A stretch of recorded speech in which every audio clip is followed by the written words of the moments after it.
Welcome back to A View from the Mic, and I'm excited tonight. I've got some stuff in here I just can't wait to get to. But before I do that, I want to get something off my chest.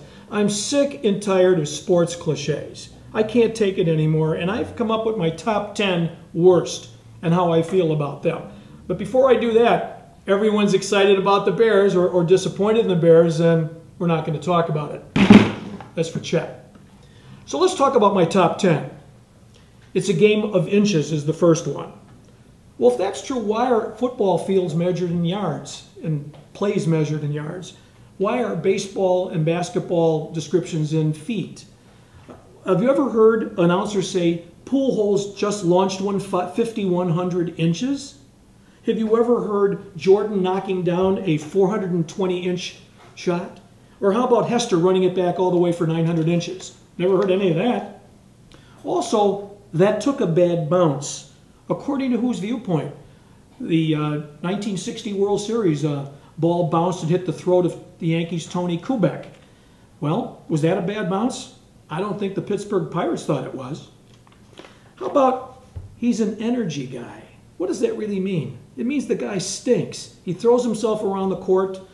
Does that mean the 9 talented guys don't have any energy? How did they get into the NBA? So an energy guy, what is that? It's a guy with no ability, just works up a sweat.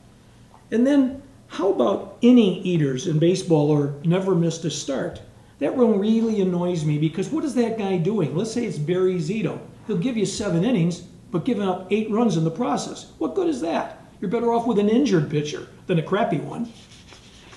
Let's also talk about the expression, there is no love lost between these teams. What the heck does that mean? Do they hug and comfort opponents when they strike out or leave the bags loaded? Does an infielder deliberately eat the ball to allow a guy to get an infield hit? What the heck is, there's no love lost between these teams. Number 6 for me is, that was a great piece of hitting. Well, that depends on whose viewpoint. If you listen to Hawk Harrelson, if an opponent of the White Sox does it, he says, dadgummit, and it's a duck snort. In other words, a lucky hit. But if a White Sox batsman does it, it was a great piece of hitting. Let's also talk about when a team wins a major upset. We shock the world. Really? What does that mean? Global ramifications to a sporting event? The U.S. Miracle on Ice team in 1980. Supposedly that shocked the world. Well, let's say all the hockey fans in the world were shocked, even all the sports fans. That leaves 5.7 billion people who could probably give a rat's ass. Let's talk about another one, number 4 for me. We're treating this like any other game. Really? 7th game of the series, NBA Finals, NHL Finals, the Super Bowl, photographers, media, reporters basically inside your closet in your house, following you everywhere, asking you, what did you eat? What are you wearing? What hotel are you in? Who are you sleeping with? They can't get away from anyone. That's just another game? Would you go to a brain surgeon that just said, no, you're just another patient? Number 3, they're playing within themselves. What does that mean? Is there another way to play? Can players play outside their bodies? Can they bilocate and play left field and center field at the same time? Does a team who has players capable of tapping into the collective consciousness in the psychic worlds have an advantage over that team? Number 2, that's Manny being Manny. Who the hell else can he be?